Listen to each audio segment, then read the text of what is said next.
As Muslims, we have a right to bring up our children in accordance with our beliefs, which have served us over the centuries well. Now, I give you the same right to bring up your children in the way that you want. What about the rights of the children themselves? Well, the rights of the children come when they are they're old enough to understand the issues. Until they get to that age, it's the parents' responsibility and duty. Do you teach them that apostates should be punished? You may not share that, but that is my religion. That is the way I've been brought up, and I bring that child into this world, I educate him, I give him everything. It's my right to make sure that I bring him, and I take issue with that. You think that it's wicked, well, that's your point of view. I know that's going to make him a better human being, and what's missing is, when you talk about faith, you don't look at what faith teaches. First and foremost, what faith teaches is that, listen, you're a human being, so respect your fellow human beings. And I think that's an important point that you don't want to discuss. What is the penalty for apostasy? And that is the thing that you fail to discuss, and that's why you've got those prejudicial views about faith. What is the penalty for apostasy? What do you teach the children will happen to them if they give up the Muslim faith? Well, let's bring the debate back into Britain. What is the penalty for apostasy? I'll tell you what we will do, because we could go down this road a very long way, and it's obviously very important. Maryam Namazi was born in Iran before her family left in the wake of the Islamic revolution. You are part of the British Council of Ex-Muslims. I presume that you believe religious principles are not entirely helpful to developing moral values. No, I actually think that oftentimes religious principles are actually quite immoral, to be quite frank. And I think that if you look at examples where girls are sexualized at a very young age, for example, if you look at Islamic schools where they're forced to veil, where they're taught that they're different from boys, where they're not allowed to listen to music, where they're completely segregated, and many such examples like that. I think, in fact, if there is any good morality that comes out of even religious education, it's not because of religion, it's oftentimes despite religion, and it's the result of an enlightenment and a vast social movement for 21st century values that have had an effect on religion as well. Let me bring in, I will come to you in a moment. Let me bring in Mohammed Muqaddam in response to that. I don't want to misreport, but at Muslim schools, the girls are put into a position where they are diminished as human beings. Well, it's often the case where people are ignorant of what goes on faith schools and Muslim schools. The fact is, our schools are run along legal lines. They treat both sexes equally, provide them with the best opportunities. So it's often a case of people who have prejudices and ignorance. Mariam? I mean, I think it's typical of Islamic schools and the political Islamic movement to label any criticism a sort of prejudice and thereby racism, thereby trying to make people silent on criticizing it.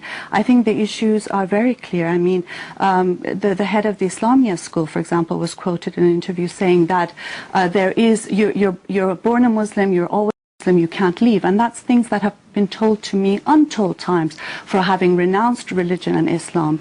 There is threats, there is intimidations. Just yesterday, a 16-year-old girl was killed by her father for refusing to wear the veil.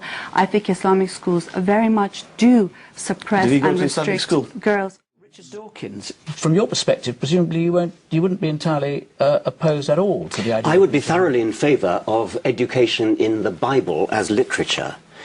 You can't understand English literature without the Bible. You can't take your allusions.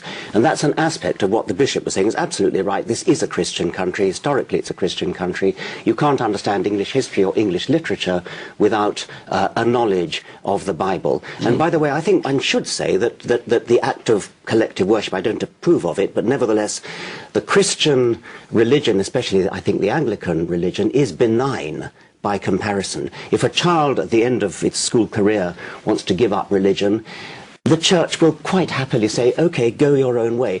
The penalty for apostasy in the Christian religion is not death. There is no penalty for apostasy at all in the Christian religion. The Christian religion is comparatively benign, and we should respect it as such. Richard Dawkins, does a God-shaped perspective or set of values do any harm to the way in which children should be taught at schools? Thou shalt have no other God before me, thou shalt make no graven image, thou shalt keep the Sabbath holy. What on earth's that got to do with anything to do with morals? That's the 10 Commandments, or at least 3 of them.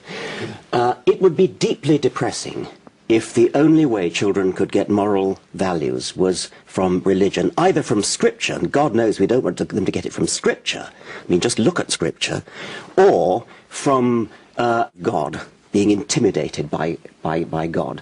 Anybody who is good for only those two reasons is not really being good at all. Why not teach children things like the golden rule, do as you would be done by? How would you like it if other children did that to you? So why do you do it to them? So God is not only irrelevant, God is damaging. I didn't say God was damaging, but I think it's depressing that anybody should suggest that you actually need God in order to be moral. I would hope that our morals come from a better source than that, and that therefore they are genuinely moral, rather than based on outmoded scripture or based on fear. Professor Dawkins said, if a child is born into a family given a certain religion, when that child growing up basically knows more about their religion, and as they grow up they learn about other religions and choose, and they can... Are you saying that the fact that you're brought up within a religious faith doesn't prevent you being open-minded or adopting any religion or none? Not at all. It does not prevent me from being open to other religions. I, in fact, have come to this country and chose to put the veil on. I have come to this country without a veil on. So not so very wicked is the view. But what is the penalty for apostasy? What is the penalty for leaving the Muslim faith? To be honest, I cannot back that point up. Dr. Muqaddam, what is the penalty for apostasy? And, before... We keep coming down this apostasy. Give us a quick answer on what is the penalty for apostasy, and then we'll come on the audience way. You very well know, if it's an Islamic country, then the Sharia is very clear. Apostasy is dealt with the death penalty. Thank you, that's all I want to hear. But what's the relevance between what happens in an Islamic country and Great Britain? I fail to see the connection. Okay. I'm going to bring some more voices.